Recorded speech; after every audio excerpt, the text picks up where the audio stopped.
Hi నమస్తే. నిన్న స్వాతంత్ర దినోత్సవ వేడుకలు జరుపుకున్న తర్వాతకి రేవంత్ రెడ్డి గాని, మోడీ గాని కొన్ని హామీలైతే ప్రజలకు ఇవ్వడం జరిగింది. వాటికి సంబంధించిన పూర్తి డీటెయిల్స్ ఒకసారి మాట్లాడుకునే ప్రయత్నం చేద్దాం. అవి ఏంటేంటి, ఎలా ఉన్నాయనేది. నిన్న హాట్ కామెంట్స్ కూడా రేవంత్ రెడ్డి చేసిండు. అలాగే మోడీ చేసినట్టుగా మనకు కనిపిస్తుంది. నా రాష్ట్రము నా ఇష్టం అని, నాకు ముఖ్యము, నా రాష్ట్రమే నాకు ముఖ్యమని రేవంత్ రెడ్డి అన్నాడు. అలాగే వెరీ ప్రాక్టికల్ మ్యాన్ని నేను అని కూడా మాట్లాడినట్టుగా అనిపిస్తుంది. అలాగే చంద్రబాబు నాయుడుకి కూడా బనకచెర్ల ప్రాజెక్టు సంబంధించి, గోదావరి జలాలకు సంబంధించి తీవ్రమైన ఆగ్రహం వ్యక్తం చేసినట్టు మనకి ఇక్కడ కనిపిస్తుంది. అలాగే మోడీకి సంబంధించిన వార్తలు చూసుకున్నట్టయితే నీళ్లు రక్తం కలిసి ప్రవహించవు, ఎవరు బెదిరింపులకు భయపడేది లేదని ఘాటుగానే స్పందించినట్టుగా కనిపిస్తుంది. ఆత్మ నిర్భర్ భారత్ దిశగా దేశం ప్రయాణిస్తుందని, డాలర్ పౌండ్లపై ఆధారపడడం, బ్లాక్ మెయిల్లకు తలగ్గం, దేశ ప్రధాని నరేంద్ర మోడీ ఎర్రకోటపై జాతీయ జెండా ఆవిష్కరణ సందర్భంగా మాట్లాడినట్టు కనిపిస్తుంది. 14 హెలికాప్టర్లతో పూలవర్షం కురిపించినట్టుగా మనకు ఈ గొప్పలన్నీ కనిపిస్తున్నాయి, కానీ అన్ని పెంట దెబ్బల పాలే అన్నట్టు మనకు క్లియర్గా కనిపిస్తుంది. సో ఏదేమైనప్పటికీ మనం విశ్లేషించుకోవాలి కాబట్టి వాటిని విశ్లేషించుకునే ప్రయత్నం అయితే చేద్దాం. అవి పోలవరం నుంచి బనకచెర్ల గోదావరి జలాలను మళ్లిస్తారని చంద్రబాబు వ్యాఖ్యలపై రేవంత్ రెడ్డి ఘన ఆగ్రహం వ్యక్తం చేసిండు. సముద్రంలోకి వృధాగా పోయే నీటినే వినియోగించుకుంటామని చంద్రబాబు అంటుంటూ వ్యతిరేకిస్తున్న తెలంగాణని తెలంగాణ సీఎం చెప్తుండు. ఎవరిని జిత్తుల మారి వేషాలు వేసినా నేను తగ్గను, నేను వెరీ ప్రాక్టికల్ మ్యాన్ అంటున్న రేవంత్ రెడ్డి కృష్ణా గోదావరి జలాల వాటా పైన తెలంగాణ వాటాకి రాజీ పడబోమని, తెలంగాణ వాటా కావాల్సిన మా వాటా మాకు కావాల్సినట్టు గట్టిగా మాట్లాడినట్టుగా అనిపిస్తుంది. అలాగే ఇక్కడ ఒక మధ్యతరగతి కుటుంబాల నుంచి వచ్చేసిన సీఎంలని పరిపూర్ణ ఇంగ్లీష్ రాకున్నా స్పష్టమైన ఉద్దేశం ఉంది. తెలంగాణ అభివృద్ధి చేయడానికి వయసు, శక్తి ఉన్నాయి. జయపాల్ రెడ్డి చొరవతో హైదరాబాద్ మెట్రో, షామీర్పేట, మేడ్చల్ వరకు మెట్రో విస్తరణ, పెట్టుబడులకు డోకా లేదు. క్రీడా కార్యక్రమంలో సీఎం పాల్గొన్నట్టు తెలుస్తుంది. ఇది ప్రైవేట్ సంబంధించిన ప్రాపర్టీ షో అయితే దాంట్లో సీఎం ఎలా పాల్గొంటాడని కూడా విమర్శలు వ్యక్తం చేస్తున్నారు. అయినా కానీ మీ పెట్టుబడులకు నాది భరోసా అని రేవంత్ రెడ్డి అంటుండు. దానికి సంబంధించి ఒకసారి పూర్తిగా మాట్లాడుకునే ప్రయత్నం అయితే చేద్దాం. బనకచెర్ల ప్రాజెక్టు గురించి సీఎం రేవంత్ రెడ్డి హాట్గానే కామెంట్ చేసిండు. మా నీళ్లు మాకు కావాలి, మా వాటా మాకు కావాలి, ఎవరికి వదిలేదు అన్నట్టుగా గట్టిగానే చెప్పినట్టు తెలుస్తుంది. కొన్నాళ్ళు సైలెంట్గా ఉన్నా కానీ జలశక్తికి సంబంధించి నాకు గట్టిగా మాట్లాడినట్టు చెప్తుంది. అలాగే ఒకప్పుడు కోకాపేటలో ఎకరం 8 లక్షలకు కొన్నా ఇప్పుడు 100 కోట్లు పోయిందన్నట్టుగా మాట్లాడుకుంటూ మన రేవంత్ రెడ్డి. దీనికి సంబంధించి టోటల్గా విశ్లేషించే ప్రయత్నం అయితే చేద్దాం. ఇది ఎన్నో పేజీ, 10వ పేజీలో ఉన్నట్టుంది.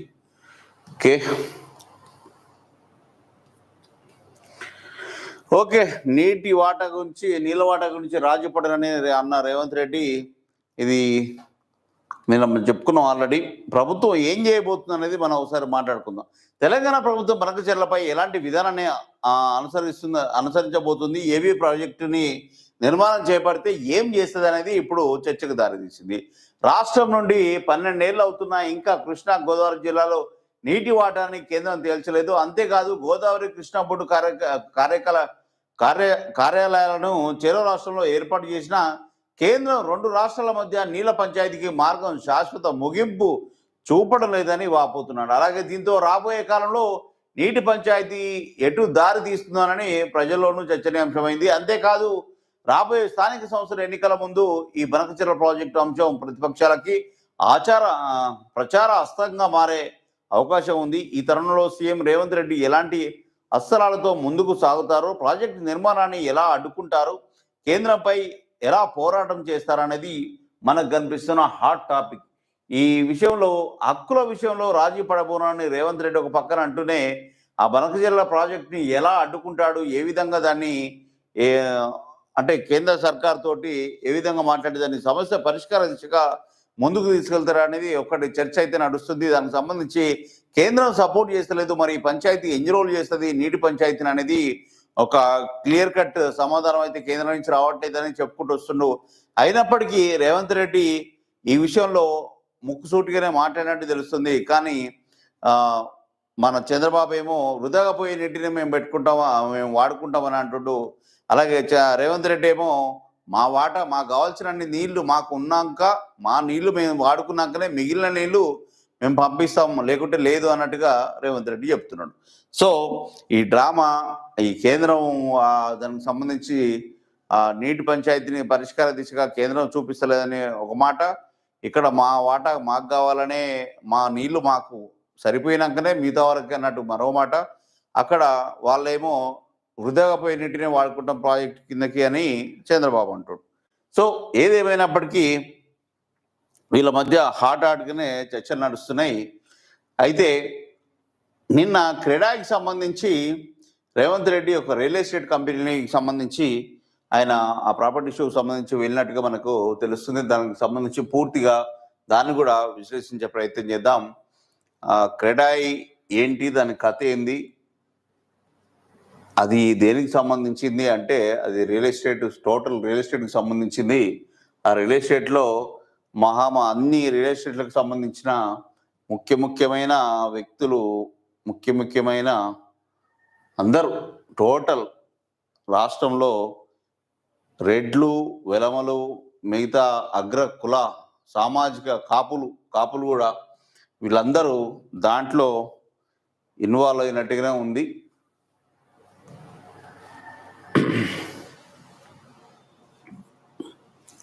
ఏ పేజీలో ఉంది అది?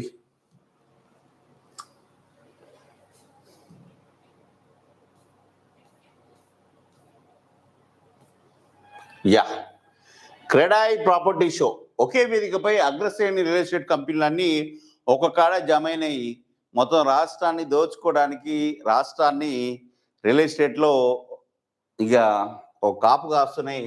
దీనికి సంబంధించి ఒకసారి బిజినెస్ ప్రాపర్టీ షోలో ఒకసారి చూసుకున్నట్టయితే దీనికి నిన్న పెద్ద మనిషి హాజరయ్యాడు రేవంత్ రెడ్డి అన్న.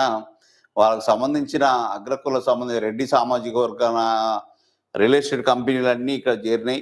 వెలమ సామాజిక వర్గాన్ని మొత్తం టోటల్ అగ్రకులాలన్నీ దోచుకోవడానికి ఏర్పడ్డదే ఈ క్రెడాయి.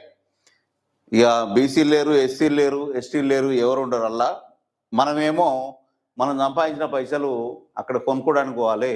వాళ్ళంతా ఆ కంపెనీల యజమానులు. ఆ యజమానులు ఏంటంటే భూముల్ని కబ్జా చేసో లేకుంటే ఆక్రమించుకోనో రాష్ట్రంలో ఉన్న భూములన్నీ తమ ఆధీనంలో నుంచి లక్షల కోట్లు సంపాదించుకునే దిశగా వాళ్ళు ప్రయత్నం చేస్తుంటే మనం సబ్సిడీ కిందనో రేషన్ దానికి దీనికి సంబంధించిన విషయాల మీదనో మనం కొట్లాడాల్సి వస్తుంది. వాళ్ళేమో అట్లా, బీసీలేమో వాళ్ళ రాజ్యాధికార దిశగా వాళ్ళు వెళ్తున్నారు. ఎస్సీ ఎస్టీలు రాజ్యాధికారం అంటారు, వెనకబడతారు. ఇది ఇక్కడ నడుస్తుంది. మనకు సబ్సిడీ కాన్నే ఉంచేసి వాళ్ళు సంపదను కొల్లగొట్టే దిశగా వాళ్ళు అడుగులు ఇస్తున్నారు ఇక్కడ రెడ్డి సామాజిక వర్గానికి సంబంధించిన నాయకులు. సో ఎంత దర్జా కూర్చున్నారు, మన వాళ్ళు ఎప్పుడు ఆ పొజిషన్లో కూర్చుంటారో చూడాలి. సో దీనికి సంబంధించి ఒకసారి చూద్దాం టోటల్గా ఏముందనేది.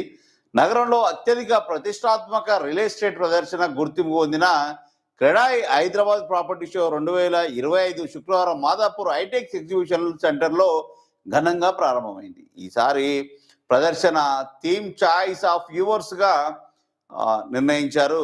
గృహ కొనుగోలుదారులకు మరిన్ని అవకాశాలు కల్పించాలన్న సంకల్పాన్ని ప్రతిబింబించే ఈ థీమ్ సందర్శకులకు విశేషంగా ఆకట్టుకుంది. కొనేది మనం, యజమానులు వాళ్ళు, కబ్జాలు చేసేది వాళ్ళు, దాన్ని మళ్ళీ ప్రాపర్టీస్గా డివైడ్ చేసి ఖాళీ స్థలాలని ఇండ్ల రూపంలో ప్లాట్ రూపంలో విక్రయించి డబ్బులు కొల్లగొట్టే ప్రయత్నం వాళ్ళది. లక్షల కోట్లు వాళ్ళు వెనకేసుకునే ప్రయత్నంలో వాళ్ళు అట్లా మీటింగ్లు పెట్టుకొని మంచిగా హాయిగా ఇగో ఇలాంటి ప్లేసులలో వాళ్ళు చేసేస్తారు. డెవలప్మెంట్ చేస్తున్నారని పెద్ద మనిషి అంటాడు మన రేవంత్ అన్న. దానికి సంబంధించి క్రెడాయి హైదరాబాద్ అధ్యక్షుడుగా ఎన్ జయదీప్ రెడ్డి, సీఎం రేవంత్ రెడ్డి, ఇక్కడ జయదీప్ రెడ్డి, రెడ్డిలే ఇక రాసుకుంటారు ఇక ముడ్లు. హైదరాబాద్ ఇప్పుడు గ్లోబల్ సిటీగా శరవేగంగా ఎదుగుతుంది. గ్లోబల్ సిటీలో మొత్తం కబ్జాలు అవన్నీ వీళ్ళ చేతిలో ఉంటే మనమేమో ఎక్కడ ఉంటాం. ఇక ముఖ్యమంత్రి రేవంత్ రెడ్డి నాయకత్వంలో గత 18 నెలల్లో తెలంగాణ మోడల్గా గుర్తింపు పొందేలా అభివృద్ధి సాధించిందని అన్నారు. కీలక ఎంట్రీ పాయింట్ల అభివృద్ధి, రియల్ ఎస్టేట్ డెవలప్మెంట్ జోన్ల ఏర్పాటు, క్రీడా విధానం రూపకల్పన, మౌలిక వసతులు విస్తరణ వంటి చర్యలు నగరాన్ని ప్రపంచ స్థాయికి తీసుకెళ్తాయని ఆశాభావం వ్యక్తం చేస్తున్నారు. ఆ ప్రపంచ స్థాయికి తీసుకెళ్లే ప్లేస్లలో అక్కడ ఉన్నది ఎవరంటే రెడ్డి రెడ్డిలు టోటల్గా రెడ్డిలే ఉన్నాయి. ఇంకా చూద్దాం దాని లోపల డెప్త్గా లోపలికి వెళ్ళి చూద్దాం ఎవరెవరు ఏం కథ ఏ విధంగా ఉందో ఇక్కడ. ఇంగో ఈయన పెద్ద మనిషి రెడ్డి అయితే ఆయన పక్కన ఉన్న ఆయన రెడ్డి, ఈ పక్కన ఉన్న ఆయన రెడ్డి, వీళ్ళంతా రెడ్డి సామాజిక కాపు వెలమ ఈ ఈ ఈ సామాజిక వర్గాలకు సంబంధించిన వాళ్ళే ఎక్కువ ఉన్నారు. వాళ్ళు ప్లాట్లని అయ్యా మొత్తం వెంచర్లు ప్లాట్లు చేసి ఇక్కడ ఇది వస్తుంది అక్కడ అది వస్తుంది, ఇక్కడ భూమి కొనుర్రి అక్కడ భూమి కొనిపెట్టుర్రి అని వాళ్ళకి సంబంధించిన వ్యక్తులకే బ్యాంక్ లోన్స్ బ్యాంక్స్ అన్నీ ఇప్పించేసి మొత్తం మీద డెవలపర్స్ అందరినీ 70కి పైగా డెవలపర్స్ తన 300కు పైగా రేరా ఆమోదిత ప్రాజెక్టులను అపార్ట్మెంట్ కాంప్లెక్స్లు విల్లాలు ప్లాట్లు కమర్షియల్ స్పేస్లు ఒకే వేదికపై ప్రదర్శించారట. వీళ్ళంతా అగ్రకులానికి చెందిన అగ్రశ్రేణి నాయకులకు సంబంధించిన అనుచరులు, వాళ్ళకు సంబంధించిన మొత్తం టోటల్ డీటెయిల్కి సంబంధించి క్రెడాయి ఇక్కడ ప్రదర్శన చేసింది. అలాగే అక్కడ అగ్రశ్రేణి బ్యాంకులు ఫైనాన్స్ సంస్థలు సంబంధిత రంగాల ప్రతినిధులు తమ సేవల్ని ప్రత్యేక ఆఫర్లు అందిస్తున్నట్టు మనకి ఒక మంచి ఏంది ఊహా చిత్రాల్లోకి తీసుకెళ్తారు. ఇలా తీసుకెళ్ళి అక్కడ పెట్టుబడి పెట్టుర్రి, మీరు కొనురి, దానికి యజమానులు మేము మీకు అప్పచెప్తాం, మేము కబ్జాలు చేసినాం, మేము కబ్జా చేసిన భూమిని మేము అమ్ముకుంటున్నాము, ఇది గ్లోబల్ సిటీగా మనకు కనిపిస్తుంది, ఈ ఫ్యూచర్లో గ్లోబల్ సిటీ ఇక్కడ పెట్టుబడి పెట్టుర్రి ఇక్కడ కొనురి అన్నట్టుగా వాళ్ళు ఒక సిటీని నిర్మిస్తున్నాం ఇక్కడ అని మనకు చూపిస్తూ మన రాష్ట్రానికి సంబంధించిన భూముల్ని కబ్జా చేసి కొనుక్కున్నట్టుగా నటించి కబ్జా చేసి టోటల్గా అవే మళ్ళా పేద కింది స్థాయి సామాజిక వర్గాలకు సంబంధించిన కుటుంబాలకి అమ్మి మళ్ళీ ఆ డబ్బుని వాళ్ళ చేతిలోకి వెళ్ళి మళ్ళీ ఇవే పెట్టుబడితోటి ఎలక్షన్లో పోటీ చేసి మళ్ళా ఇంకో కాడ కబ్జా చేసి మళ్ళా గెలిచి ఈ ప్రయత్నం అయితే అది ఒక సర్కిల్ లాగా జరిగిపోతుంది. ప్రతి సీజన్కి ప్రతి ఎలక్షన్ సీజన్కి ఇవే పెట్టుబడిగా లక్షల కోట్లు వెనకేసుకొని ఆ అగ్రకులాలే పెత్తనాలు చేస్తున్నాయి. మనం ఎప్పుడు చేస్తామో మన వాళ్ళు ఎప్పుడు చేస్తారో అని మనం అనుకుంటాం. లక్షల కోట్ల గృహ విక్రయాలట. క్రెడాయి హైదరాబాద్ ఎలక్టెడ్ అధ్యక్షుడు జగన్నాథరావు, ఈయన రావు అధ్యక్షుడు, ఈయన రావు, ఆయనేమో Reddy Jaideep Reddy. Hyderabad IT manufacture pharma EV defence రంగాల్లో పెట్టుబడులకు ఆకర్షిస్తుంది. 2024లో 1 లక్ష కోట్ల విలువైన గృహ విక్రయాలు జరిగాయని తెలిపారు. వాణిజ్య రంగంలో అమెజాన్ అతిపెద్ద క్యాంపస్, గూగుల్ 2వ అతిపెద్ద క్యాంపస్ ఇక్కడే ఉన్నాయని, ప్రపంచంలోనే వేగంగా 100 మిలియన్ చదరపు అడుగుల grade a commercial real estate కలిగిన నగరంగా హైదరాబాద్ నిలిచిపోతుందని, అక్కడ ఉన్న వాళ్ళు కూడా మా కుల పొలకు సంబంధించిన వాళ్ళే, మా సంబంధిత కుల వాళ్ళకు సంబంధించిన అని కూడా చెప్పుకుంటే ఇంకా బాగుండేదేమో, అట్లా కూడా చెప్పుకుంటే బాగుండేదేమో. ఇలా అయితే క్రెడాయి హైదరాబాద్ ప్రధాన కార్యదర్శి కె క్రాంతి కిరణ్ రెడ్డి, రెడ్డి చూసుకో, మాట్లాడుతూ మన జన వనరులు ఆందోళనకరంగా తగ్గిపోతున్నాయని, ముఖ్యమంత్రి ప్రవేశపెట్టిన హైడ్రా కార్యక్రమం భవిష్యత్ తరాల కోసం నీటిని సంరక్షించే విప్లవాత్మక పథకం అని, ముఖ్యమంత్రి ప్రవేశపెట్టిన హైడ్రా కార్యక్రమం భవిష్యత్ తరాల కోసం నీటిని సంరక్షించే విప్లవాత్మకమైన పథకం అన్నాడు. నీటిని సంరక్షిస్తానుక, భూములను సంరక్షిస్తానుక హైదరాబాద్ ఉన్నది, హైడ్రా ఉన్నది. సరే, భూమిని కాపాడితే నీటి చెరువులు మిగిలిపోతాయి, ఆ నీళ్లు మిగులుతాయని ఆయన ఉద్దేశం కావచ్చు. సో అవి రెడ్డిలకు సంబంధించి తక్కువ ఉండడం వల్ల, మిగతా సామాజిక వర్గంలో ఎక్కువ ఆక్రమణ ఉండడం వల్ల హైడ్రా తీసుకొచ్చిరేమో తెలియదు. కానీ పేదోని కడుపైతే కొట్టి ఉన్నోనికైతే పెట్టేస్తున్నారు. ఇది మాత్రం పేదోనికి ఒక ముస్లిం పార్టీకి సంబంధించిన వ్యక్తి కాలేజీ ఉంటేనే కాలేజీ ఒక చెరువు మధ్యలో ఉంటేనేమో మానవత విలువల కాపాడడం కోసం ఆ కాలేజీని కాపాడుతున్నాం.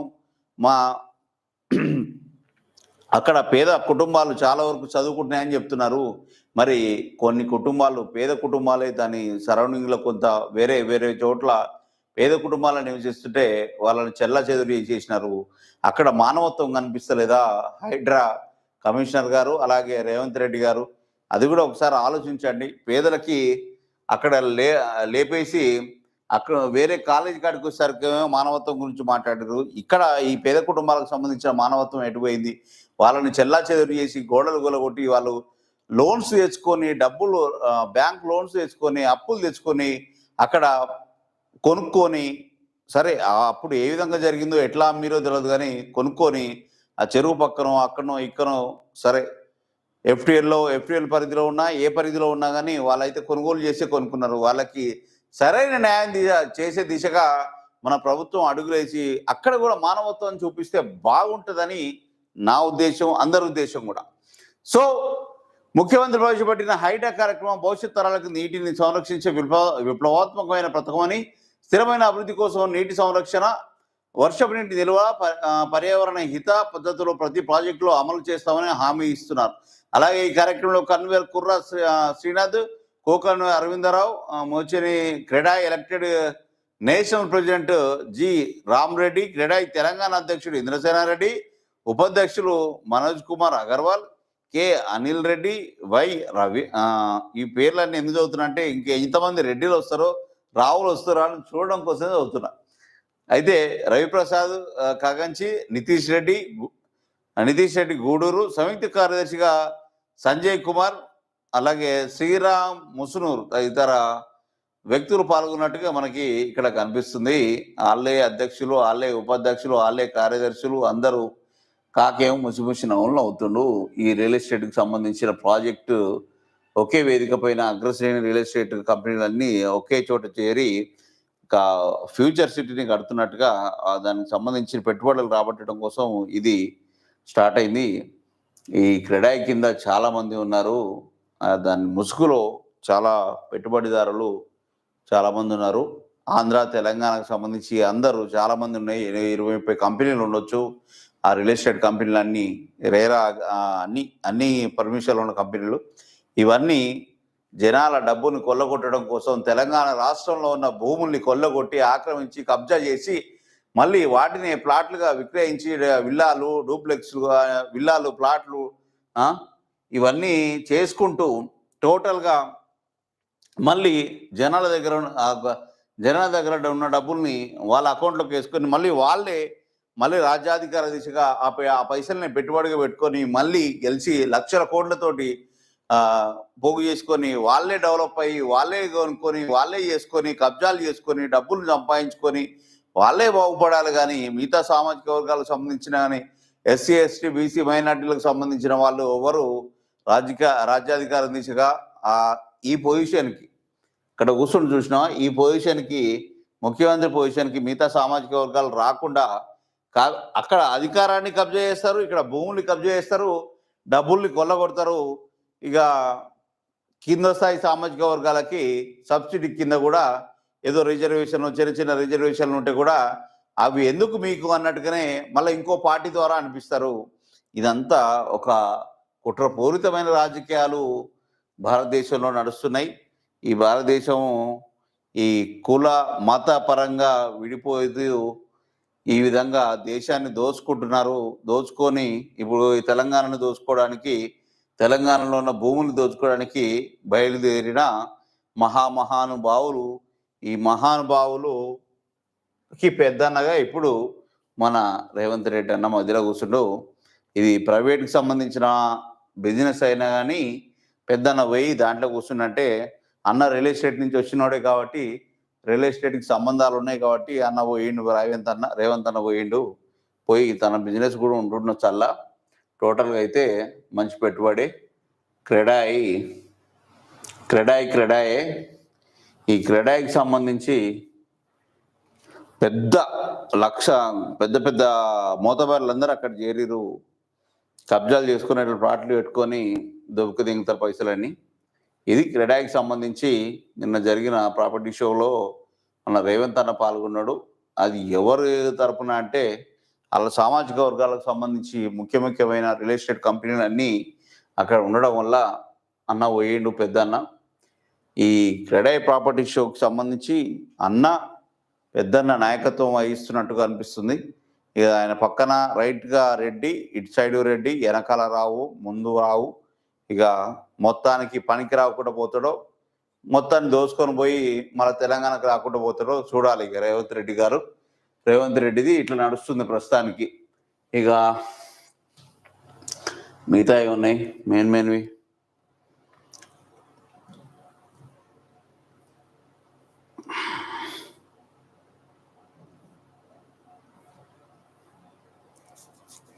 మీ పెట్టుబడులకు నాది భరోసా అని అన్న నిన్న పోయిన దానికి మనం మాట్లాడినాం. కానీ ఇక నీటి గురించి మన చంద్రబాబు ఏదో దొంగ చూపు చూస్తున్నాడు. ఏదో దొంగ చూపు చూద్దాం. ఇక చూడు మన చంద్రన్న చూడు ఎట్లా దొంగ చూపు చూస్తాడు. బనకచెర్ల గురించి మాట్లాడదాం ఒకసారి. వరద నీటితోనే బనకచెర్ల ప్రాజెక్టు కట్టుకుంటామంటే అభ్యంతరాలు ఎందుకని చంద్రబాబు గుంటనక్కలాగా ఎట్లా చూస్తున్నాడు. ఇట్లా మంచిగా ఆ సూపు అబ్బో మళ్ళొక్కసారి తెలంగాణ వైపు చూడకుండా చేసిండే. కానీ మరో వ్యక్తి ద్వారా లోపలికి వచ్చేసిండు. తొంగి వేరే వ్యక్తిని పెట్టుకొని మళ్ళీ చొరబడదామని చూస్తుండు. చూద్దాం. అట్లా చేస్తే మళ్ళీ కేసీఆర్ బయటకు వెళ్తాడులే. వరద ప్రాజెక్టు కట్టుకుంటామంటే అభ్యంతరాలు ఎందుకని చంద్రబాబు అంటుండో. వరద కష్ట నష్టాలు భరించాలి కానీ అప్లైడ్తో ప్రాజెక్టులు కట్టుకోవద్దా? సీమను సస్యశ్యామలం చేసేందుకే బనకచెర్లను చేపడుతున్నాం. దాంతో ఏ రాష్ట్ర నీటి ప్రయోజనాలకు నష్టం జరగదని ఇండిపెండెన్స్ ఈ స్వాతంత్ర దినోత్సవం సందర్భంగా మన కాక మాట్లాడుతుండు. ఇది 2వ పేజీలో ఉంది. ఒకసారి పూర్తిగా దీన్ని కూడా చూద్దాం. ఒకసారి చూసే ప్రయత్నం అయితే చేద్దాం.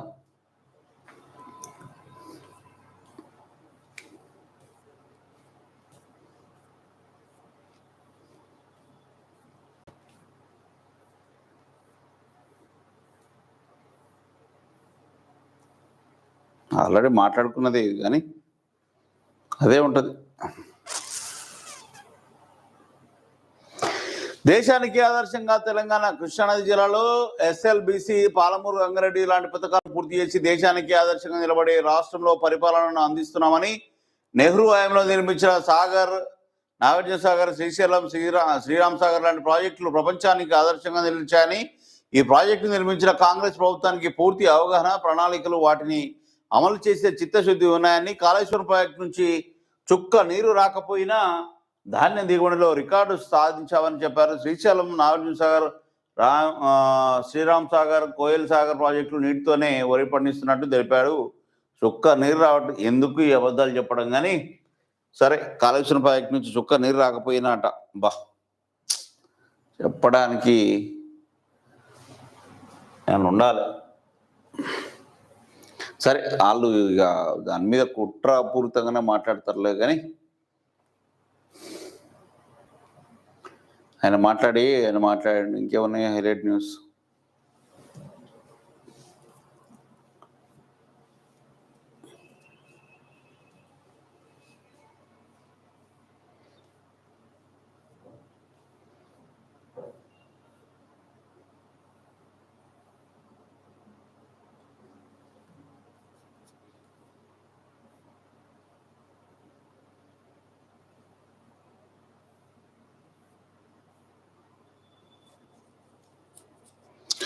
తల్లికి జన్మనిచ్చిన తనయుడు కేసీఆర్, శూన్యం నుంచి సునామీని సృష్టించిన కేసీఆర్ ఉద్యమ నిర్మాణం ఆశామాషి కాదని కేటీఆర్ అంటుండో. ప్రజా యోధులు పుస్తకావిష్కరణలో కేటీఆర్ మాట్లాడుతూ శూన్యం నుంచి సునామీని సృష్టించిన నాయకుడు కేసీఆర్ అని ఆ పార్టీ వర్కింగ్ ప్రెసిడెంట్ కేటీఆర్ మాట్లాడుతూ వచ్చాడు. తెలంగాణ ప్రజల మనోభావాలను భారత పార్లమెంటుకు చేరేలా ఉద్యమ నిర్మాణాన్ని చేయడం ఆషామాషి వ్యవహారం కాదు.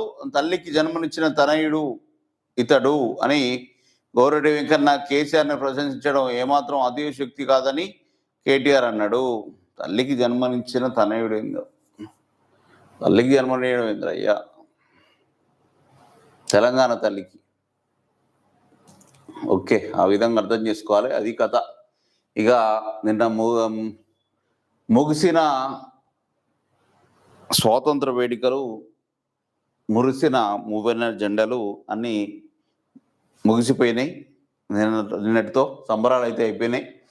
ఇక హాట్ ఎన్నికల ప్రస్తావన, స్థానిక సంస్థల ఎన్నికల తెలంగాణలో ఉన్నాయి. ఇక బీహార్ ఎన్నికలు, అక్కడ వేరే ఎలక్షన్లకు సంబంధించి వాళ్ళకున్నాయి. పోటాపోటీగా ఎలక్షన్లే ఉన్నాయి. ఇక వాటి విషయంలో వాళ్ళ స్టాండ్స్ వాళ్ళకున్నాయి. వాళ్ళు ఎత్తులకు పై ఎత్తులు వేసుకుంటూ ముందడుగు వేసే ప్రయత్నాలు అయితే చేస్తున్నారు. ఏదేమైనప్పటికీ ఇది ఈరోజు వార్తలు, విశేషాలు. ఆంధ్రలో కూడా శ్రీశక్తికి సంబంధించిన శ్రీకారం, ఉచిత బస్సులు రాష్ట్రాన్ని పునర్నిర్మించాలనే ఏకైక లక్ష్యంతో ఆంధ్రప్రదేశ్ పెట్టుబడులకు వెలువ, అలాగే గుడ్ గవర్నెన్స్తో పట్టాలు ఎక్కిస్తామని మన చంద్రబాబు చెప్పుకుంటూ వస్తుండు. అక్కడ స్త్రీశక్తికి సంబంధించి బస్సులు, ఫ్రీ బస్సులు ఆహ్, పథకం